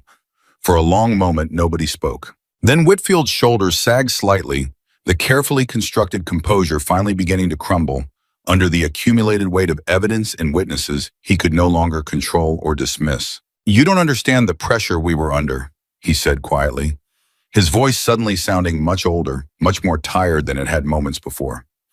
The intelligence came through channels we trusted. When it turned out to be wrong, the priority became damage control, not because we didn't care about what happened to Sergeant Reynolds' unit, but because admitting the failure would have ended careers, Emily finished quietly, yours included. Whitfield's silence was answer enough. Corporal Brooks had a family, Reynolds said, his voice trembling now with barely contained emotion. A mother who still doesn't fully understand how her son died because every official explanation she's been given has been carefully sanitized to avoid any mention of intelligence failure or command negligence. Sergeant, she deserves to know the truth, Reynolds continued, his voice rising. Not because it brings Ethan back, but because she spent 8 months believing her son died because of enemy action, when the truth is he died because someone valued their own career advancement over verifying basic mission intelligence. Whitfield's jaw tightened, and for a moment Emily thought he might attempt to argue further, to fall back on procedure and classification and the careful language of institutional self-protection. Instead, something shifted in his expression, a visible crack finally forming in the wall he'd maintained for 8 months. "What do you want from me?" he asked quietly. "The truth," Emily said simply. "Formally documented, submitted through proper channels, available to Corporal Brooks's family and to anyone else whose life might depend on this kind of failure never happening again." Whitfield stared at her for a long moment, something complicated passing behind his eyes. Not quite remorse, but perhaps the first genuine acknowledgement of consequence he'd allowed himself in 8 months. "And Sergeant Reynolds," he asked, his voice carefully controlled despite the visible tension underlying it. "What happens to him? He killed Colonel Hale, Miss Carter. Whatever justification you believe he had, that's still a serious crime." "I know," Emily said, "and he's prepared to face whatever consequences come from that. But he's not prepared to let your cover-up disappear along with his own future general. Not after everything it's already cost him." The staging area remained tensely silent as Whitfield processed the full weight of the situation surrounding him, a decorated general cornered, not by tactical force, but by the accumulated truth of an 8-month investigation that had somehow impossibly converged on this single moment atop a Montana mountainside. "I need to make some calls," Whitfield said finally, his voice heavy with the particular exhaustion of a man who understood his carefully constructed world was about to change irreversibly. "Make them," Walker said. "But General, I'm formally requesting that the Inspector General's office be looped in within the hour. This isn't something that gets buried again." Whitfield nodded slowly, defeat settling visibly into his posture, and turned to walk toward the command tent, his usual commanding stride replaced by something considerably more uncertain. Emily watched him go, feeling a strange mixture of relief and unease settling over her, the sense that this confrontation, however significant, was merely the opening move in a much longer, more complicated battle. Reynolds turned to her, his expression exhausted, but carrying something that hadn't been there before, a fragile, cautious hope. "You really think this changes anything?" he asked quietly. "I don't know," Emily admitted honestly, "but it's a start, and it's more than silence." The following 72 hours passed in a blur of formal interviews, legal proceedings, and mounting media attention that Emily hadn't fully anticipated when she'd agreed to help Walker locate a missing sniper on a quiet Montana mountainside. Reynolds was taken into military custody, though not the isolated punitive confinement Emily had initially feared. Instead, largely due to Walker's insistence and the mounting evidence of institutional failure surrounding Ethan Brooks's death, Reynolds was held under conditions that allowed him to formally testify before Inspector General investigators. His statement carefully documented alongside physical evidence Emily herself helped verify, including detailed technical analysis of the modified rifle, precise ballistic calculations, confirming the extraordinary skill required for the shot, and a comprehensive account of the personnel log entries that had first connected Reynolds to Emily's workshop. "You didn't have to volunteer all this," Walker said one evening, finding Emily still working late in a makeshift office at the base, surrounded by ballistic charts and technical reports she was preparing for the ongoing investigation. "Yes, I did," Emily said without looking up. "If I'm going to help build a case against Whitfield's cover-up, I need every piece of technical evidence to be airtight. Otherwise, some sharp legal team finds a loophole and everything Reynolds risked comes apart." Walker studied her for a long moment. "You've changed, Carter."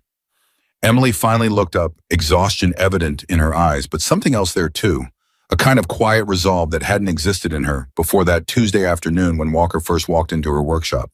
"I spent 8 years hiding behind the idea that my job ended the moment a weapon left my hands," she said. "That whatever happened after that wasn't my responsibility, but it was always my responsibility, Major. Every rifle I built, every scope I calibrated, those choices had consequences I never bothered to follow." "You couldn't have known Reynolds would use your work the way he did."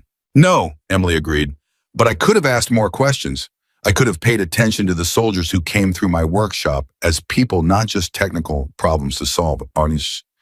Maybe if I had, I would have noticed something was wrong with Michael sooner. Maybe I could have helped him find a different path before it ever got this far.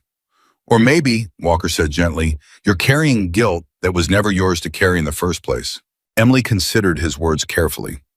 Maybe, she admitted, but either way, I'm not going back to being invisible, Major. Not after this. So, 3 days later, the investigation reached a critical turning point when Inspector General officials reviewing the newly submitted evidence discovered something that transformed the entire scope of the case. Colonel Hale's personal communications recovered during the initial investigation into his death revealed a series of encrypted messages exchanged with General Whitfield in the days immediately following the failed intelligence operation that killed Corporal Brooks. The messages, painstakingly decoded by military cyber investigators, revealed something far more damning than simple negligence. They revealed premeditation. Read this, Walker said grimly, sliding a printed transcript across the table toward Emily during an emergency briefing 3 days after Reynolds' surrender. Emily's eyes scanned the decoded message, her stomach twisting with each line. Hale, referring to the intelligence failure just hours after Brooks's death, had written, "The verification request came through late. We both know it. If this gets out before the promotion board meets, we're finished. Bury the timestamp discrepancy. I'll handle the official report." Whitfield's response, sent less than an hour later, was even more damning. Already adjusted the log. Nobody reviews communication timestamps this deep unless someone specifically requests it. Reynolds will file a complaint, but grief complaints get dismissed fast. Give it 6 weeks. Emily felt sick reading the casual, calculated language, the complete absence of any acknowledgement that a young soldier had died, that another had watched his best friend bleed out because 2 officers had prioritized career protection over basic verification protocol. They knew, she whispered. They knew immediately that the intelligence timing was wrong, and instead of taking responsibility, they manipulated the official timestamp to hide it. Yes, Walker said grimly, which means this isn't just negligence anymore, Emily. This is deliberate falsification of military records directly connected to a soldier's death. This is exactly the kind of evidence that turns a career-ending scandal into a criminal prosecution. Emily set the transcript down slowly, her hands trembling slightly. "Does Reynolds know?" she asked. Walker's expression grew heavier. "Not yet. I wanted you to see it first before we tell him." "Why me?" "Because," Walker said quietly, "you're the one who convinced him to trust the process instead of the rifle. I think you deserve to be the one who tells him it wasn't misplaced trust." Emily felt the weight of that responsibility settle onto her shoulders. Heavy, but somehow also strangely fitting, given everything that had unfolded over the past several days. She found Reynolds later that afternoon sitting in a small, secured visitation room, his posture noticeably different from the broken, exhausted man she'd encountered on that mountain ridge. Something had shifted in him during the days of testimony and investigation. Not peace exactly, but perhaps the beginning of something resembling purpose beyond vengeance. "They found something," Emily said, sliding into the chair across from him. Reynolds looked up, his expression guarded but attentive. "What kind of something?" Emily explained the decoded messages, carefully watching Reynolds' face shift through a complicated progression of emotions, shock, fury, and finally something that looked almost like validation. "They knew immediately," he said quietly when she finished. "Within hours. And they let me believe for 8 months that it was just bureaucratic incompetence, not a deliberate cover-up." "Yes," Emily confirmed. Reynolds sat in silence for a long moment, processing the enormity of what this discovery meant, not just for his own legal situation, but for the broader truth he'd spent 8 months desperately trying to expose. "This changes everything," he finally said. "Doesn't it legally, I mean?" "It could bus'n," Emily said carefully. "Premeditated falsification of records connected to a combat death. That's not something that gets quietly buried anymore, Michael. That's the kind of evidence that forces real accountability, possibly criminal charges against Whitfield, alongside whatever charges you face for Hale's death." Reynolds absorbed this slowly, something complicated flickering behind his tired eyes. "It doesn't erase what I did," he said quietly. "I still killed a man." "No," Emily agreed honestly. "It doesn't erase that, but it does change the story, Michael. It proves you weren't some unstable soldier acting out of irrational grief. It proves the system genuinely failed you deliberately and knowingly in ways that go far beyond simple negligence." Reynolds looked up at her, something raw and grateful flickering behind his exhausted expression. Thank you, he said quietly, for pushing this, for not letting it just disappear into another closed file. You're the one who chose to testify, Emily reminded him gently. I just made sure the evidence supported what you were brave enough to say. The formal charges against General Whitfield were announced 11 days later, following an extensive Inspector General investigation that confirmed the falsification of military records directly connected to Corporal Ethan Brooks's death. Whitfield was relieved of his command pending court-martial proceedings, facing charges that included obstruction of justice, falsification of official records and conduct, unbecoming an officer charges that, combined with the broader public and congressional attention the case had generated, effectively ended his 30-year military career in disgrace. Colonel Hale's death remained officially classified as an act of premeditated murder committed by Sergeant Michael Reynolds, but the accompanying investigation into the falsified intelligence reports substantially reshaped the public and legal narrative surrounding the case, transforming Reynolds from a rogue assassin into something far more complicated, a decorated soldier pushed beyond reasonable limits by institutional betrayal. Emily sat in the courtroom during Reynolds' preliminary hearing, watching as military prosecutors and defense attorneys argued over the appropriate charges and sentencing considerations. The weight of 8 months of grief, precision, and impossible calculation finally being processed through the formal machinery of military justice. The court recognizes the extraordinary circumstances surrounding this case. The presiding judge stated during preliminary proceedings, including documented evidence of deliberate falsification of intelligence records that directly contributed to the death of Corporal Ethan Brooks and subsequent institutional failure to properly investigate legitimate complaints filed by the defendant. Emily watched Reynolds' face as the judge spoke, noting the careful, controlled way he absorbed each word, still bracing himself for consequences he understood were inevitable and in some measure deserved. However, the judge continued, the court cannot overlook that the defendant's actions resulted in the premeditated death of Colonel Richard Hale, regardless of the circumstances that led to that decision. Reynolds' jaw tightened slightly, but he nodded once, accepting the statement without protest. The eventual sentencing, handed down 3 weeks later after extensive testimony and legal argument, reflected the genuinely unprecedented complexity of the case. 15 years in military prison, substantially reduced from what prosecutors initially sought in direct recognition of the documented institutional failures that had contributed to Reynolds' actions. It wasn't justice in any simple sense. Emily understood that clearly, sitting in that courtroom, watching a broken, brilliant man accept responsibility for a choice born from grief the system itself had deliberately, knowingly caused.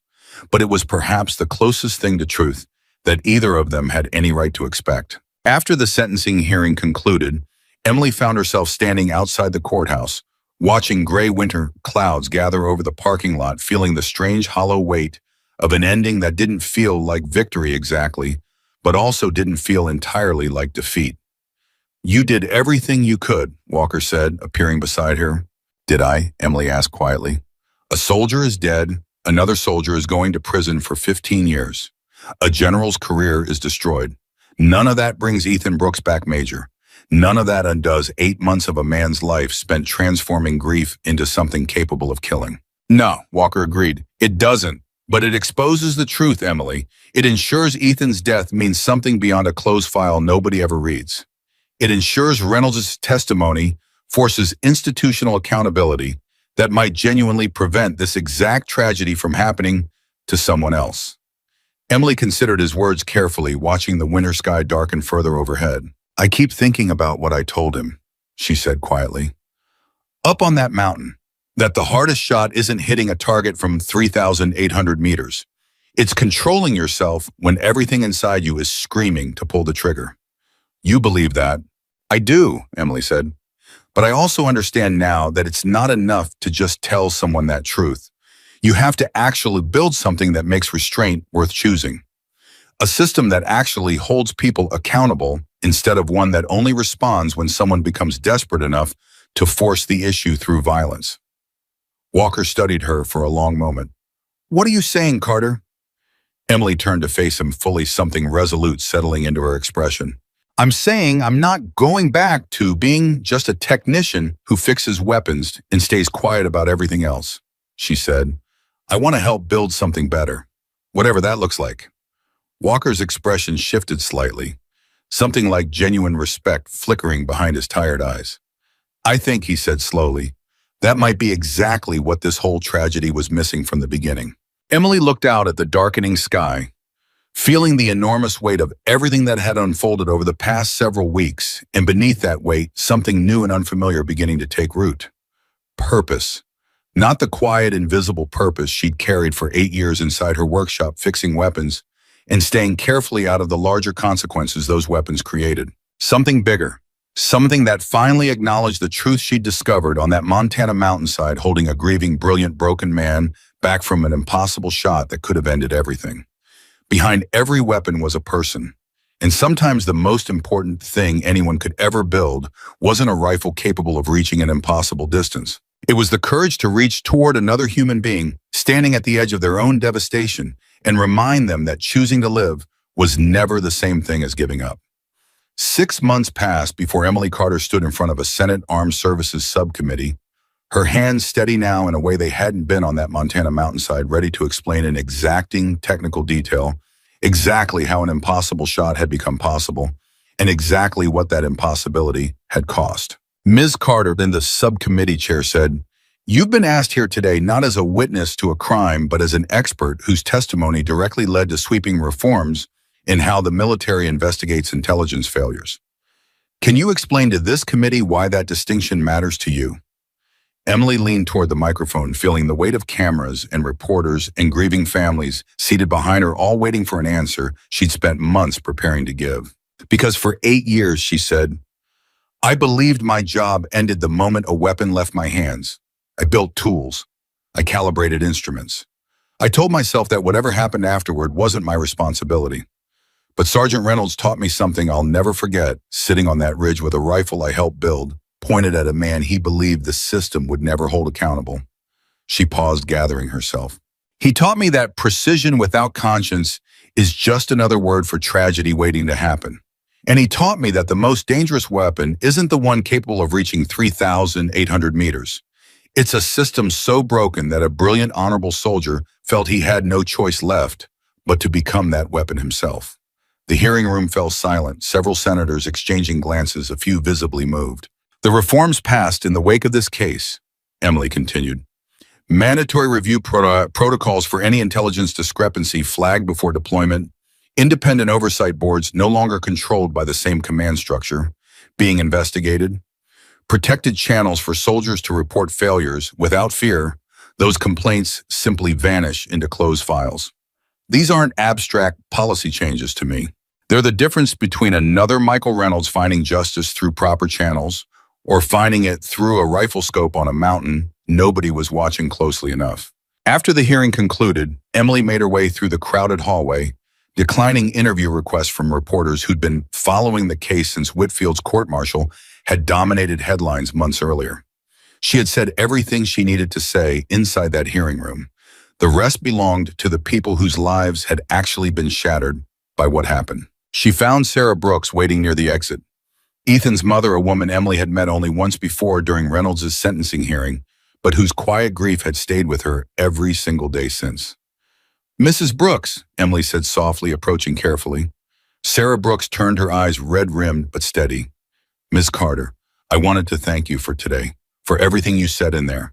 "I'm not sure thanks is what I deserve," Emily said honestly. "I built a weapon that killed a man, Mrs. Brooks. I can't pretend that's something to be thanked for." Sarah shook her head slowly. "You built a weapon that stopped a third death from happening. Whitfield, Reynolds.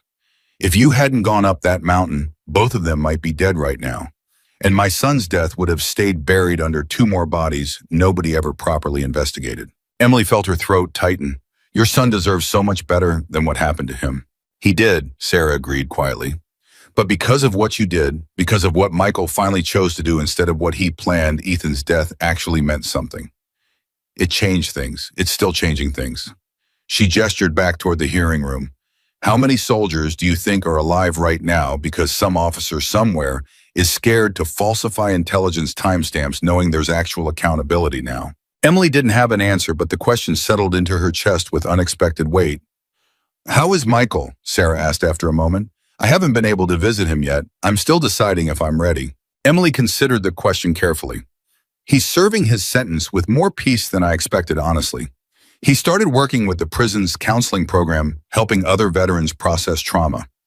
Last time I visited, he told me he finally understood the difference between honoring Ethan's memory and destroying himself in Ethan's name. Sarah's eyes filled with tears. That sounds like something Ethan would have wanted him to learn. I think so too, Emily said softly. Emily visited Reynolds monthly, a routine that had become an unexpected fixture in her new life. One she'd never anticipated when she first agreed to help Walker track down a missing sniper, 8 months into what had become the most consequential year of her career. The military prison where Reynolds served his sentence sat in a quiet corner of Kansas. Unremarkable from the outside, though Emily had come to understand that what happened inside those walls, at least for Reynolds, had become something closer to genuine transformation than simple punishment. "You look different," Emily observed during one visit nearly a year after that fateful morning on the Montana Ridge. Reynolds managed a small, tired smile. "Different good or different concerning?" "Different good," Emily said. "You seem lighter." "I feel lighter," Reynolds admitted, "which feels strange to say considering where I am." "Tell me about the counseling program," Emily said, settling into the familiar rhythm of their conversations. Reynolds' expression shifted into something more animated, more purposeful than Emily had seen from him, even in his best moments before the sentencing. "There's a kid in here," he said, 23 years old, court-martialed for assaulting an officer after his unit's negligence got 2 of his friends killed overseas. Same story as mine, just a different weapon involved. "What did you tell him?" "I told him the truth," Reynolds said. "That rage feels like justice when you're standing inside it, but it's not the same thing. I told him what you told me on that mountain about the hardest shot not being the one that hits a target from impossible range, but the one you choose not to take." Emily felt something warm settle in her chest. "Did it help?" "I don't know yet," Reynolds admitted, "but he came back the next week, asked more questions. That's something, right?" "That's everything," Emily said firmly. Reynolds studied her for a long moment. "You never told me why you kept coming back, Emily, after the sentencing. After everything wrapped up officially, you didn't owe me monthly visits." Emily considered the question carefully, something she'd asked herself many times over the past year. "Because you taught me something I needed to learn," she said finally. "That staying invisible, staying quiet, staying uninvolved in the consequences of my work, that was its own kind of failure. I spent 8 years here hiding in a workshop, telling myself precision was enough, that building something correctly absolved me of responsibility for how it was used." She paused, gathering her thoughts. "You forced me to understand that precision without accountability is just another way of avoiding the truth, and I think some part of me keeps coming back because I need the reminder. Because it's easy to slip back into old habits, old comfort zones, especially once the headlines fade and the world moves on to the next story." Reynolds nodded slowly, understanding, passing between them in a way that required no further explanation. "For what it's worth," he said quietly, "I don't think you're capable of going back to being invisible anymore, Emily. Not after everything." Emily smiled slightly, though something bittersweet lingered beneath it. "Maybe not, but some days it would be easier." "Easier," Reynolds agreed, "but not better."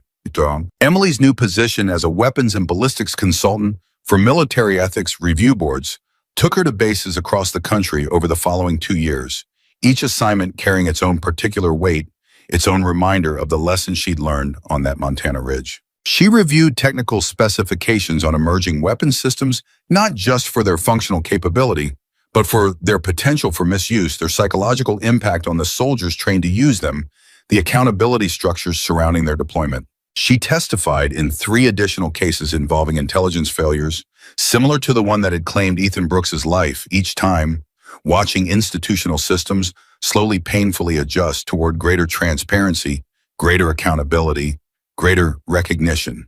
That behind every weapon, behind every mission, behind every carefully calculated shot, existed a human being capable of being broken by grief the system itself had caused. It wasn't perfect. Emily understood that clearly, watching bureaucracy resist meaningful change at every turn, watching officers protect their own, even as reforms slowly reshaped the landscape around them. But it was progress, real measurable human progress built not from impossible mathematics or extraordinary marksmanship, but from the far more difficult work of forcing broken systems to acknowledge their failures honestly. 2 years after that morning and on the Montana Ridge, Emily found herself standing at a small memorial service in Ohio, surrounded by soldiers who had served with Ethan Brooks by his grieving but somewhat healed mother, and by veterans who had traveled significant distances to honor a young man whose death had ultimately reshaped military accountability standards nationwide. Reynolds wasn't there still serving the remainder of his sentence in Kansas, though he'd written a letter that Sarah Brooks read aloud during the ceremony, his words carrying the particular weight of a man who had spent years learning to carry grief without letting it consume him entirely. Ethan always talked about opening a fishing shop. Sarah read, her voice steady despite visible emotion. Some quiet place on a lake where he could teach kids patience, precision, the value of waiting quietly for the right moment instead of rushing toward the wrong one. I think about that a lot now, especially the patience part. I spent 8 months chasing what I thought was justice through violence, through calculation, through becoming something I never wanted to be. It took someone reminding me that Ethan's real legacy wasn't vengeance. It was patience. It was choosing the harder, quieter path towards something that actually lasts. Emily felt tears sting her eyes as Sarah finished reading the words, settling over the gathered crowd with quiet, profound weight. After the ceremony concluded, Sarah approached Emily near a small memorial plaque recently installed at the edge of the gathering. Ethan Brooks' name engraved alongside a simple inscription, chosen for patience, remembered for courage. Michael wrote that inscription, Sarah said quietly, asked me to have it engraved exactly as he wrote it. Emily traced her fingers lightly over the engraved letters, feeling the full weight of everything that had unfolded since that Tuesday afternoon when Major Walker first walked into her quiet workshop with an impossible question. Can someone make a confirmed shot from 3,800 meters? The answer, Emily understood now, had never really been about ballistics, about wind calculations, about the extraordinary mathematics required to hit a target beyond what most shooters would consider realistic. The real answer had always been about something far more difficult, far more human. Whether someone capable of that kind of impossible precision could also find the strength to lower the rifle, to choose accountability over vengeance, to trust that truth, however slow and imperfect the system delivering it might be, was still worth fighting for. Michael Reynolds had found that answer on a quiet Montana ridge, kneeling beside a modified rifle he'd spent 8 months perfecting, staring down at a valley where a broken system waited to be exposed. And Emily Carter, the quiet technician who had spent 8 years hiding behind precision and invisibility, had found her own answer standing beside him, refusing to walk away, refusing to let silence become complicity ever again. Behind every weapon was a person. Behind every mission was a human cost. And sometimes the greatest act of courage wasn't pulling the trigger on an impossible shot that history would remember forever. It was finding the strength not to. It was choosing in the quietest, most difficult moment of your life to put the weapon down and reach instead toward truth, toward accountability, toward the harder, slower work of building something better than vengeance could ever provide. Emily Carter never fired a weapon in her entire career, but standing on that Montana ridge, she had stopped one from ever being fired again in anger. And in doing so, she had proven something far more powerful than any calculation, any precision, any impossible mathematics could ever demonstrate. That the most important shot anyone could ever take wasn't measured in meters and wind drift, or in the extraordinary mastery required to hit a target thousands of yards away. It was measured in the courage to reach toward another human being standing at the edge of their own devastation and remind them clearly and unwaveringly that choosing to live, choosing truth, choosing the harder path toward genuine justice would always be the most impossible shot worth taking. And that shot, unlike the one fired from 3,800 meters, never missed.